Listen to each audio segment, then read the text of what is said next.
Hey guys, so this video is going to be on how to set your calories and macronutrients in accordance to your goals for the Bfit 28-day Kickstart challenge.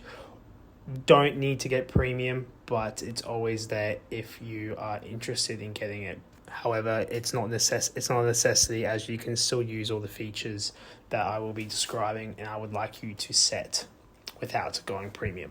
So what I'm going to draw your attention to here is the three dots to the bottom right hand corner.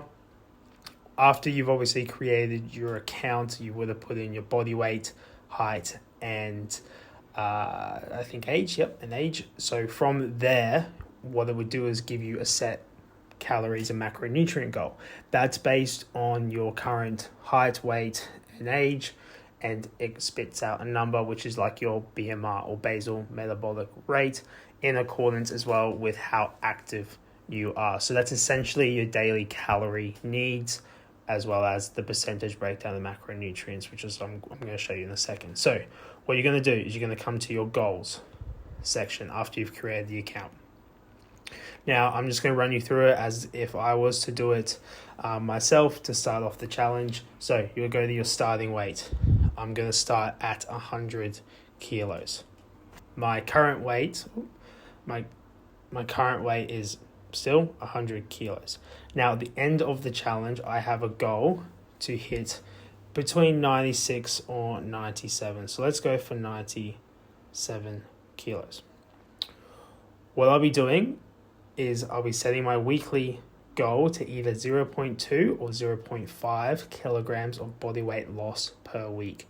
Once we start getting above the 0.8 or actually past the 1 kilo loss per week, we start getting into the faster rate of loss per week, where we're more susceptible to the symptoms of dieting for fat loss and potentially going into the extreme nature of you could say an accelerated fat loss phase. So I suggest to hover anywhere between 0.2 kilograms of body weight loss to 0.8 kilograms of body weight loss per week. Now, if you are aiming to hit, let's say at the end of the challenge, you were wanting to reach around 1 to 2 kilos, I would suggest anywhere between 0.2 to 0.5. Now, if you wanted to lose 3 to 4 kilos, I would suggest to hit the 0.8 kilograms of body weight loss per week.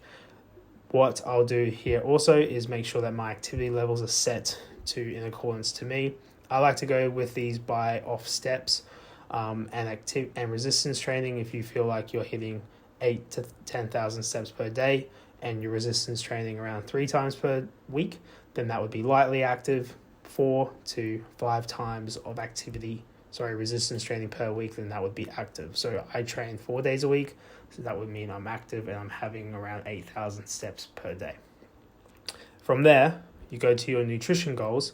Now that will automatically set your calories, carbs, proteins, and fat goals based on your height, your current weight, your age, your goal weight, what you want to hit, based on your weekly goal rate of loss per week and activity level. So for me, if I want to lose 0.8 kilograms per week to go from 100 kilos to roughly 97 kilos at the end of the challenge, this would be my daily caloric intake I would need to hit, as well as the macronutrients, so carbs, protein, and fats. Now for me, what I like to do is I'll bump my protein up by 30 and I'll drop my fat down to 20, purely because protein helps us feel fuller for longer and it's important to retain and support muscle mass.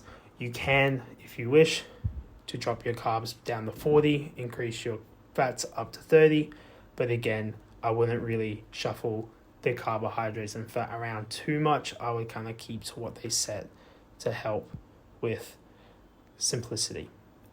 So that's it, guys. I'll give you an example of if I wanted to change my rate of loss to 0.5 kilograms of weight per week.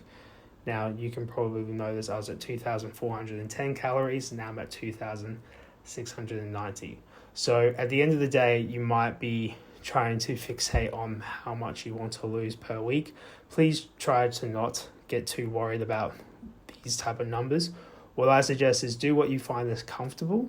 So if you feel like you don't want to lose weight too quickly because of the past you have, or you feel like you haven't lost weight fast enough because you may have gone too slow, then hitting a middle number or whatever you find comfortable and realistic is key here. So after you've set everything, then you would come back to your logging the food, and then you would get to it. So obviously you can scan barcodes, scan the meal, or look at your history like you've done. So for example, if I was to log my breakfast, let's say I had my oats, I had 80 grams, I had my protein, which was just some high protein yogurt, and then I would have my blueberries, and that was my breakfast. Now that would obviously, the total calories would be here, and if you want to look at the breakdown for the macronutrients, you would come to your nutrition or calories remaining, tap up above, go to the nutrients, and you can see breakfast was obviously 100% of my calories, where the macronutrient breakdown for today would be here as well, like you can see. Also, if you want to look at what sources where you had like your certain macronutrients throughout the day, for example, breakfast had 27 grams of protein, you can see where you had most of your protein throughout the day, as well as your carbs and fats. Okay, guys, please ask any questions in the school group or send me an email.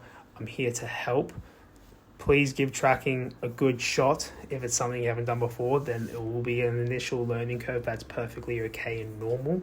Please give it a shot, work with it, and you'll start seeing results quite quickly the more effort and time you put into tracking the food. I also highly suggest to get kitchen scales. If you haven't got kitchen scales at the minute, please go out and get some. The cheapest brand, Amazon or any other fast convenience store should have them. Target, for example, if you're in Australia, Kmart, all those type of places will have them. But that's it.